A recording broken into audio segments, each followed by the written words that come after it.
welcome to Furious Driving, and you join me today at the wheel of a car 10 minutes ago I didn't know I wanted, but now I need. Yes, I am driving a Mercedes CLA 45S AMG, and it is insane. Proud to be sponsored by Diamond Bright, the car care products that have been keeping the Furious fleet looking their best for a long time already. To find all you need to keep your car clean and protected, follow the link below to diamondbright.co.uk.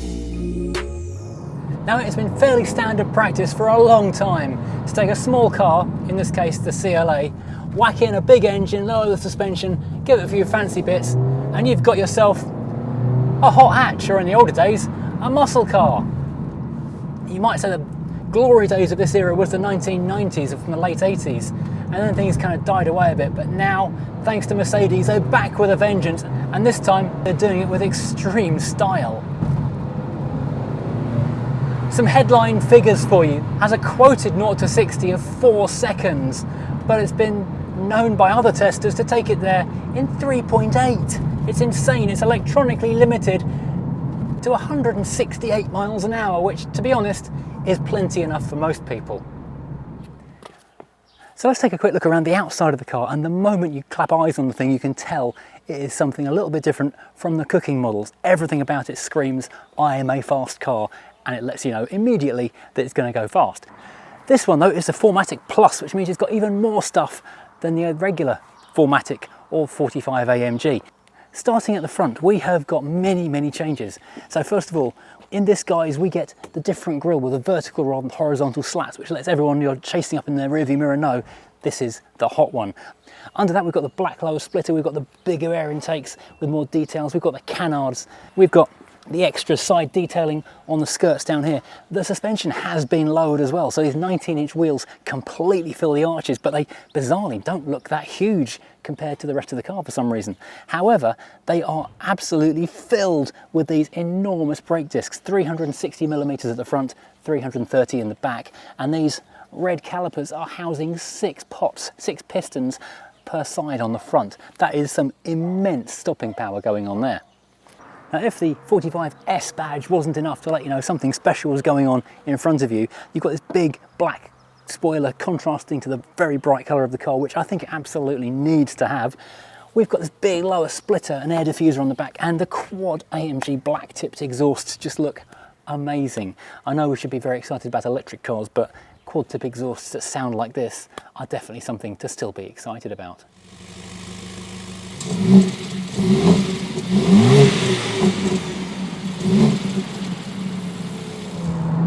Under the bonnet, the 2-litre turbo petrol is churning out 416 horsepower and 500 newton meters of torque. It really is quite incredible what they've done from a relatively small power unit. It makes you wonder what if you need the C63 anymore, really. Now, here under the bonnet is where things get very interesting indeed, and what makes this car really so special. This is a 2-litre 4-cylinder which was handcrafted by Matthias Doris in Mercedes AMG in Germany. Handcrafted, no less, I will have you know.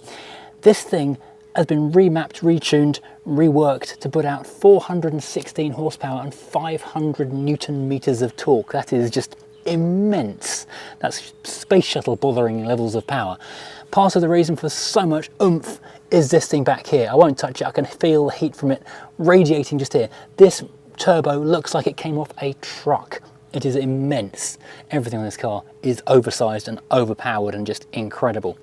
Now, as well as the carbon fibre top on this engine and the big turbo, there's a couple of other things that make this thing handle and go as well as it does. First of all, we've got a strut brace here from the factory, strengthening the body shell. There's something similar underneath as well. And there is also additional bracing throughout the chassis of the car to make the whole thing far more rigid. And there's extra bracing throughout the chassis and the frame of the car to make it more torsionally rigid so it doesn't twist and flex under power. This is more than just a body kit and a set of wheels. Now, being based on the CLA, this is already a beautiful frameless windowed saloon, coupe almost. Check out front and rear doors. Both have these amazing looking, say, frameless doors, tinted heavily in the rear with a quarter light, you'll notice. Now, before we jump in the front, let's have a quick look at the detailing in this door handle, half chrome, half body colour.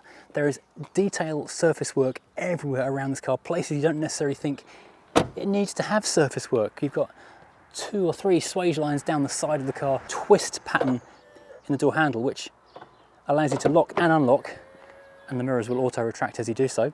Climbing aboard, we've got our light up AMG tread plate. This car is so new it still has the plastic on it, so no one scratches it. Let's start by looking at the door before we climb in.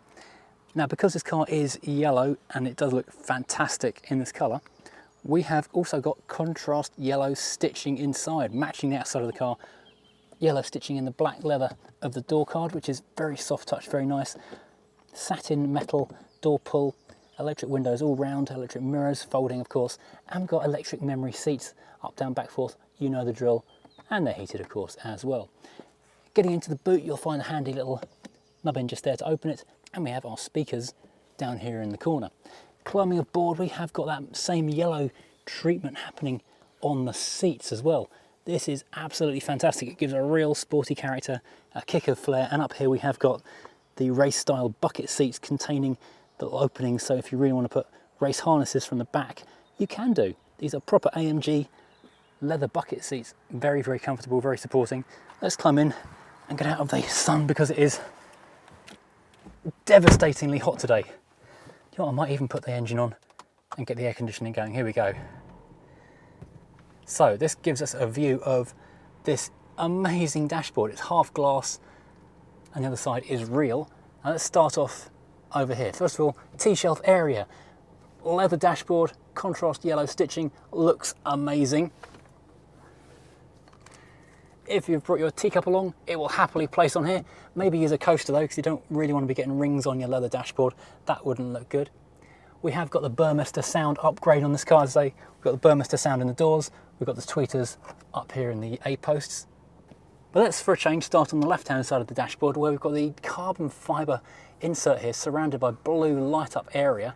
The AMG is silver on the carbon, going into this slashed pattern, which becomes more aluminium as it goes around and rolls into the aluminium panel at the top of the door. Looks amazing. And then also, take a note of this blue line, which carries on from the dashboard. It goes through the air vent and into the door, carries on all the way around the car. Nice little detail.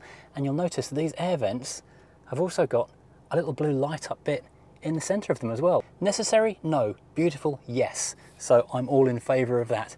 Beauty for the sake of it is a good thing. Below that, we've got perforated leather, which looks absolutely fantastic. It's a sub-tea shelf, if you will. So you have your cup of tea up there, some biscuits, a penguin maybe or two down here. Now let's take a look at the glass dash. Now to the left of the steering wheel, we've got our navigation, radio, phone connectivity, all that kind of stuff hidden in this large pop-up area, which continues into the digital dashboard in the center. Speedometer rising up to 200 miles an hour and a rev counter redlining at 7,000 RPM. And quite interestingly, as well as useful stuff like the exterior temperature, the speed limit posted outside, you've got your boost gauge for the turbos, which is a lovely detail to have. Now let's move back slightly from that. We've got another one of these amazing light up air vents here, which look like the tail of a jet fighter coming towards you. Then we've got the steering wheel, which has got the race style indicator of where straightforward is, again in yellow contrast stitching, leather Alcantara, and satin finish metal. It's just absolutely fantastic. Many buttons on it, volume, radio, phone, that kind of stuff. Cruise control on the other side. AMG, let you know it's down there. We've got chassis dynamic adjustments on here. And then this one is really cool. This has actually got a tiny screen within the control. From comfort to sport, changes to yellow, to a red, to sport plus, and then finally to a race. You can hear the exhaust valve opening as I go from sport to sport plus. The thing gets a bit more of a growl as you do it. And this changes all the settings of the car to its 4 main presets. Finally, we have the horn on the steering wheel horn test. Wow, majestic Parpy. That's good. Behind that, we've got flappy paddles. This has got an 8-speed dual clutch gearbox in it, which can be manually overridden into manual mode. Indicators and wipers on the left, and Mercedes traditional, we've got our gear shifter here on the right-hand side of the wheel. In the center, underneath our big bank of 3 very fancy satin finish air vents, which is eyeball all over the place, we've got something I'm a big fan of in cars, actual buttons, rather than having everything on the screen, so you've got to go through menu into menu into menu just to turn the temperature up. Here you go, big toggle switch, fantastic, we're all good.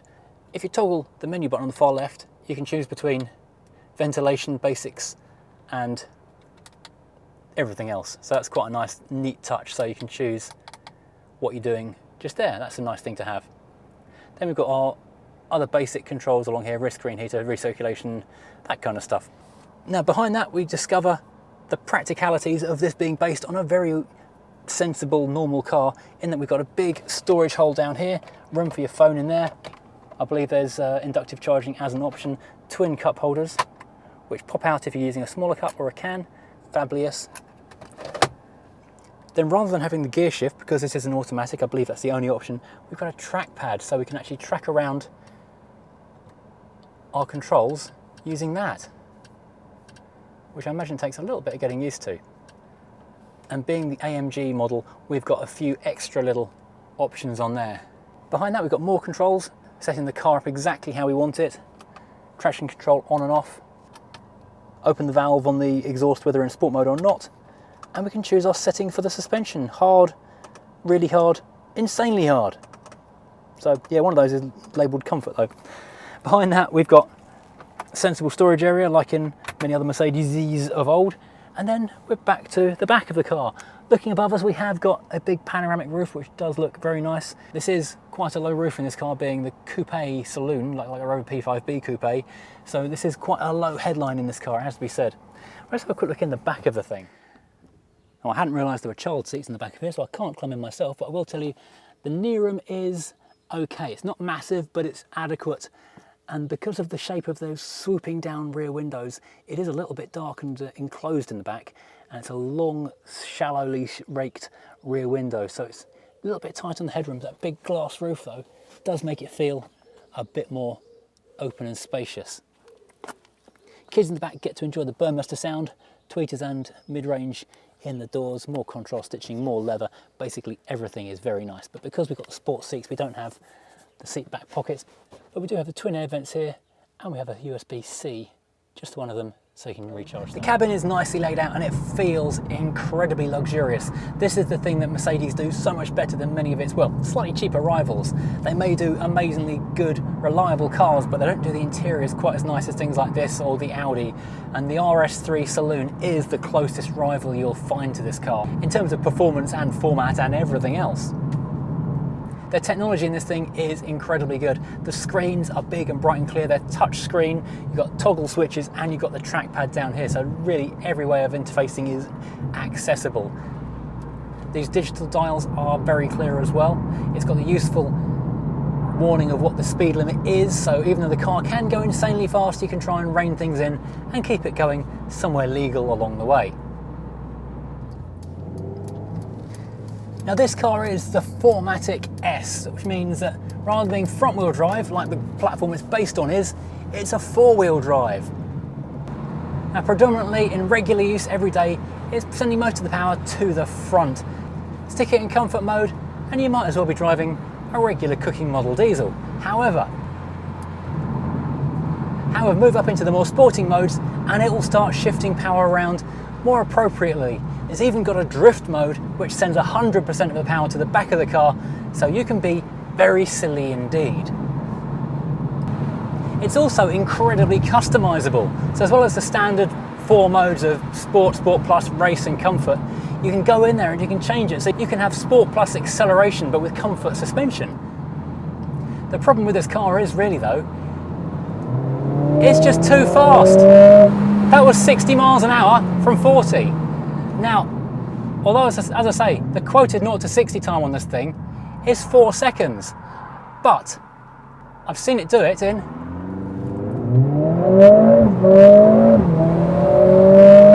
under 3. Wow, that was to 60. I couldn't even count fast enough to keep up with that. That is electric car levels of acceleration. It is insane. This is a car that you could very quickly lose your license in if you weren't being very careful indeed. That said though, because it's based on a CLA, which is a fairly popular and well thought out model in the first place, let's move this back into just general sport mode. Brakes are Very good. It's an easy, comfortable car to live with. There's loads of cubby holes all around the car for putting your bits and pieces. The seats are incredibly comfortable. The steering is not the lightest, but it's not too heavy either. And the pedals are nicely laid out as well. Automatic is the only option, I'm going to say unfortunately, because I do prefer a manual, but that acceleration is quite a breathtaking party piece. It does have good visibility around despite the fairly low height of the windscreen, which does slightly cut into the top of your field of view, but not too badly though. However, because of the shape of the car, you do lose sight of the front and rear bumpers. They droop away pretty dramatically behind you and in front. But other than that, it's a very practical, family supercar basically. The suspension is always on the firm side. You do have the choice to firm it up more and more or soften it down as you go along, but yeah, it's basically always pretty firm, but not jittery. Mercedes have engineered it very well to be on the comfortable side of rigid. Well, thank you for joining me in this ride out in this amazing compact 4-door 5-seater supercar. This is probably the fastest car I've driven all year so far, and it's a family car. Amazing. I didn't know I wanted one of these just until a couple of hours ago. Now I'm going to be an Auto Trader hunting for one because they are frankly breathtakingly good. Even in comfort mode, they absolutely fly. The problem is you are constantly being very aware that the thing is willing and ready to fly away from you. Anyway, if you've enjoyed this, please as always hit like and subscribe and join us again next time driving something completely different.